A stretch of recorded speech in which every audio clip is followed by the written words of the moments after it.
My friend! Norris, what are you doing? She said yes! Marion? We are getting married!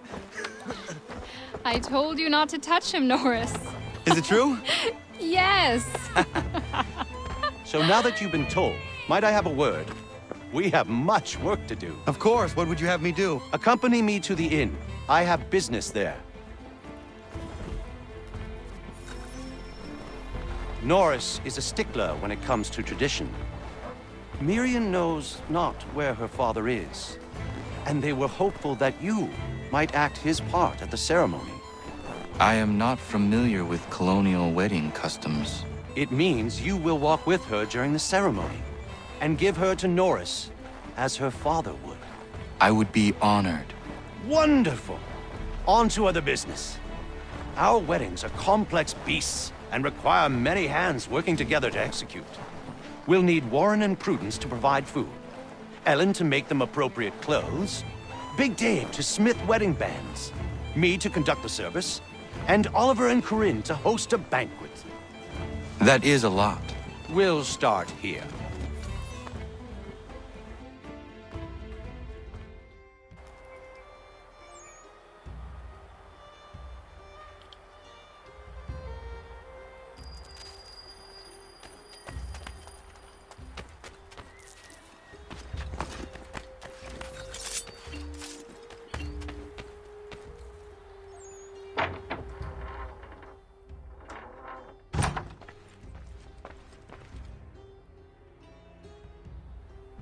Connor.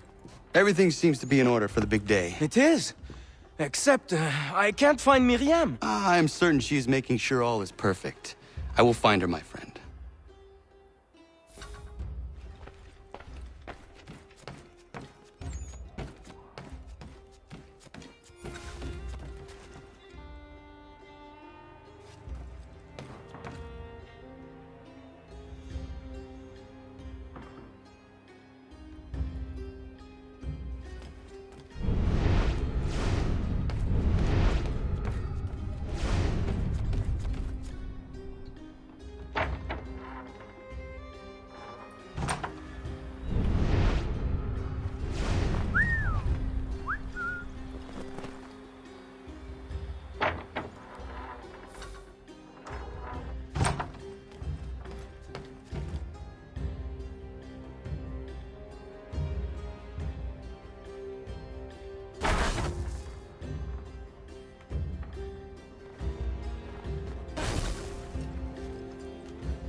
To marry you, mate.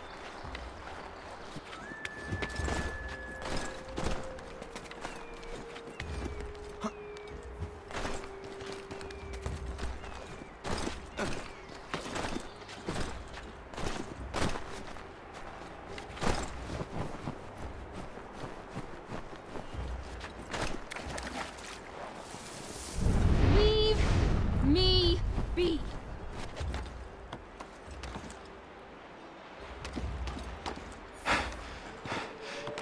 Why do you run? Leave me be. I'm no housewife. Nobody thinks you are one.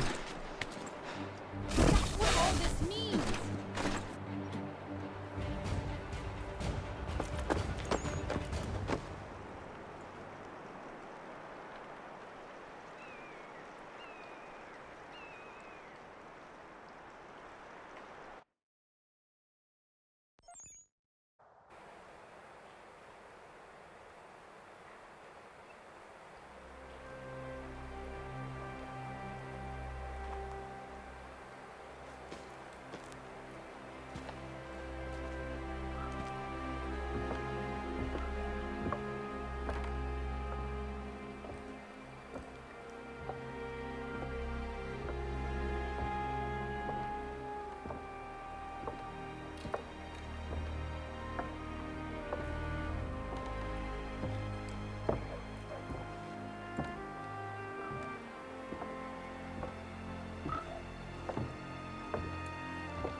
You may kiss your bride.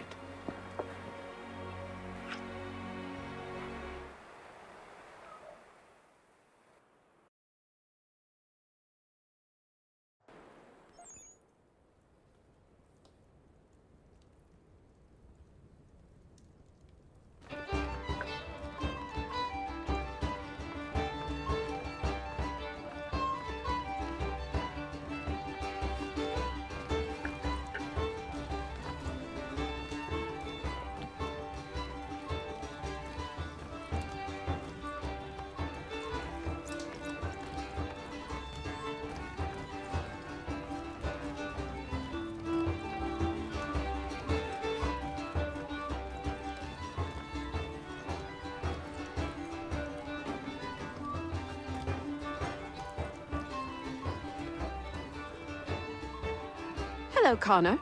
Enjoying yourself? I am. It is nice to see everyone together and happy. Look at those two kids. It's a lovely sight. Norris is one of my best friends, and he couldn't have found a better woman. Proud of him. Sometimes people are just right for one another. Norris and Miriam are a match made in heaven. Or a match made by Connor. Isn't that right? I only helped Norris muster his courage. The rest came naturally.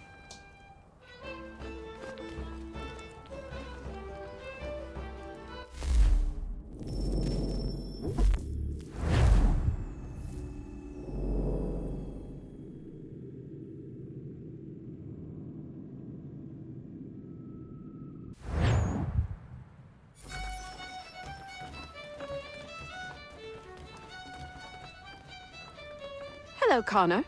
Enjoying yourself? I am. It is nice to see everyone together and happy. Look at those two kids. It's a lovely sight. Norris is one of my best friends, and he couldn't have found a better woman. Proud of him. Sometimes people are just right for one another. Norris and Miriam are a match made in heaven. Or a match made by Connor. Isn't that right? I only helped Norris muster his courage. The rest came naturally.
Come see the new winter line at Miss Bracknell.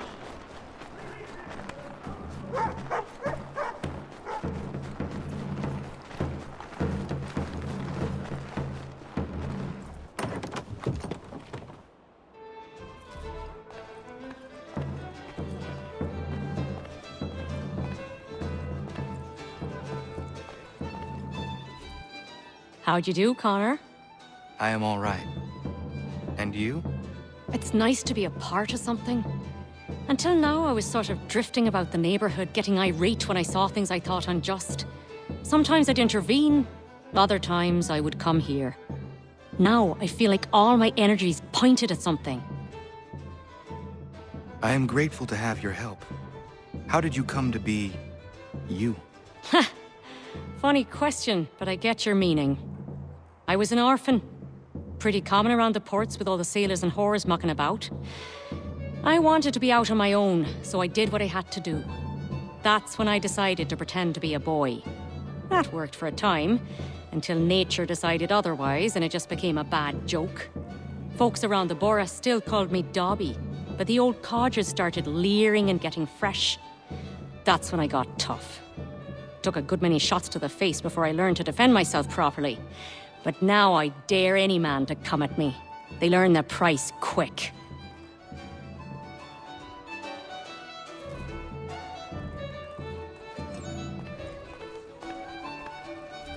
You do not partake?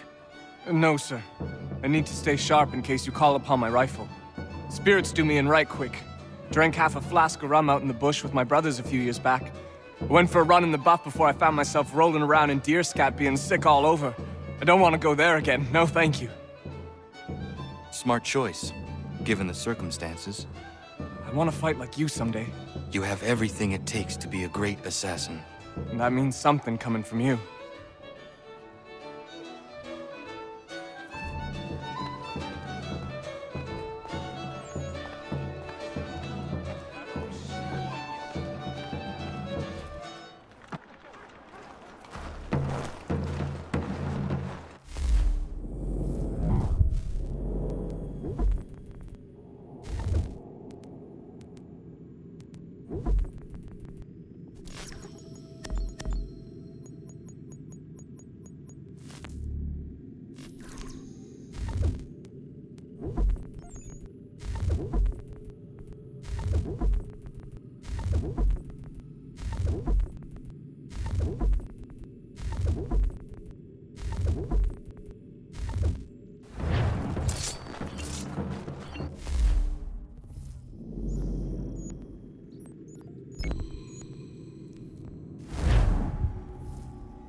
To business.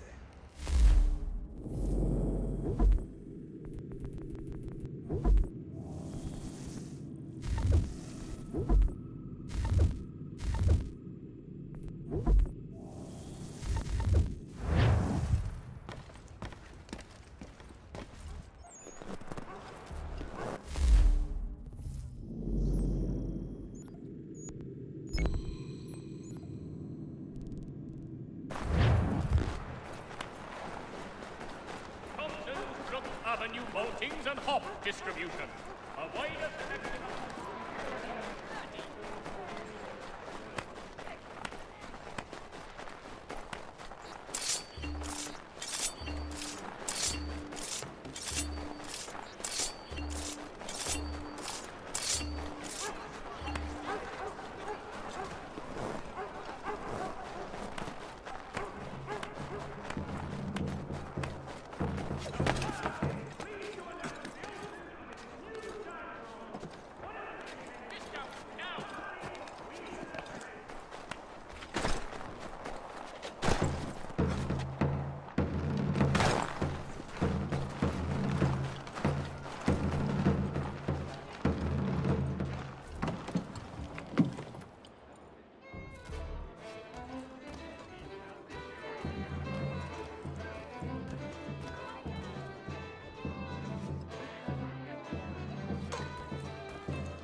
Thirsty, I take it?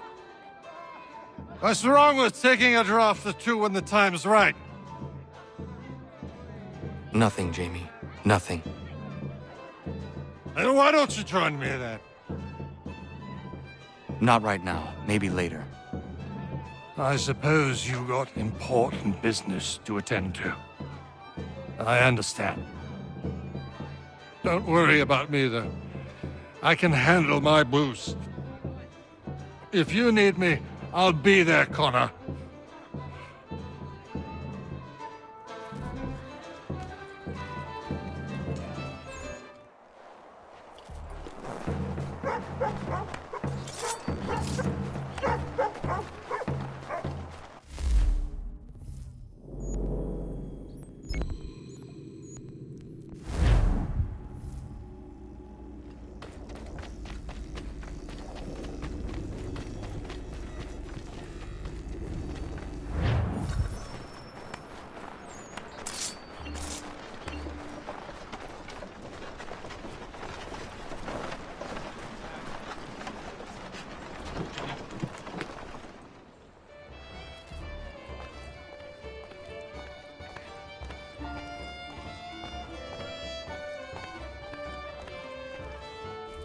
Ah, Connor!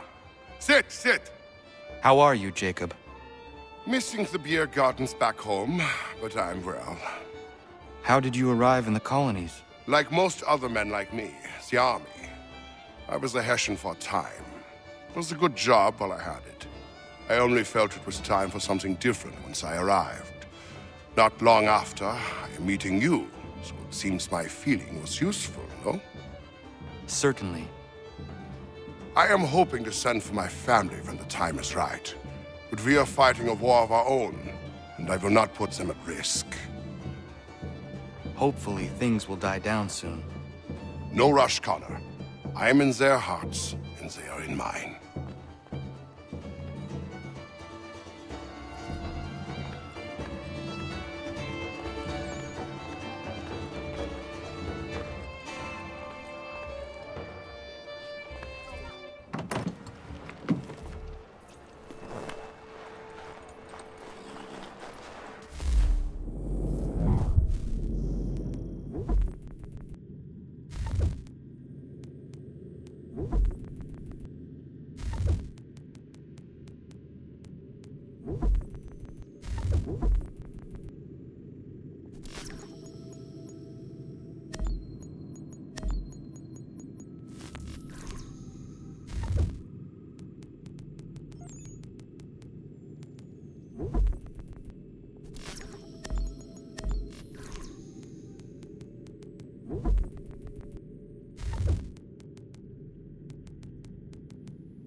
Stefan, how is your ale?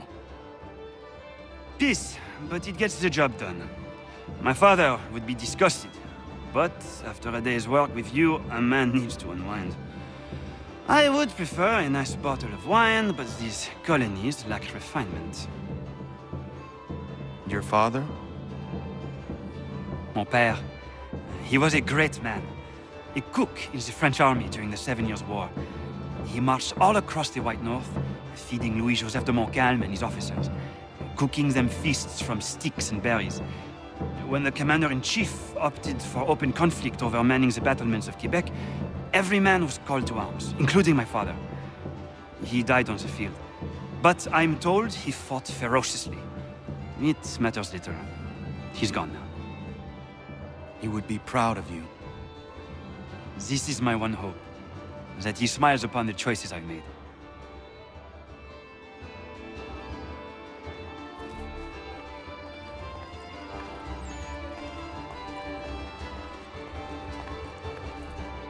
Oi, lad. How's it going then? I am well. And you? Oh, I can't complain. There was something I've been meaning to tell you. I met your dad. It was a long time ago, in London. I was just a boy. Well, didn't meet him really, just saw him do a fella in at the London Opera House. I was sitting in the balcony with an uncle of mine. Went to have a piss. And when I came back, there's your dad. Dashing as they come he was. Shirt, jacket, immaculate. My uncle was just slumped there. Looked like he was sleeping, but I knew better, even if I was only a child. Your dad locked eyes on me. And I don't think I've ever been so frightened as I was in that instant. It wasn't a fear that he was going to cause me pain. It was this sense that he saw right through me, into my heart, and he would crush it if it had pleased him. But he didn't. He just raised his finger to his lips and gestured for my silence. I complied. And then he was gone. That must have been in the days before his betrayal was made public. He would have sailed for the colonies not long after. I'm astonished that you were actually there. You can imagine my surprise when I saw his face. Took me a while to piece it together, but there you have it. Thought you'd like to know. Thank you.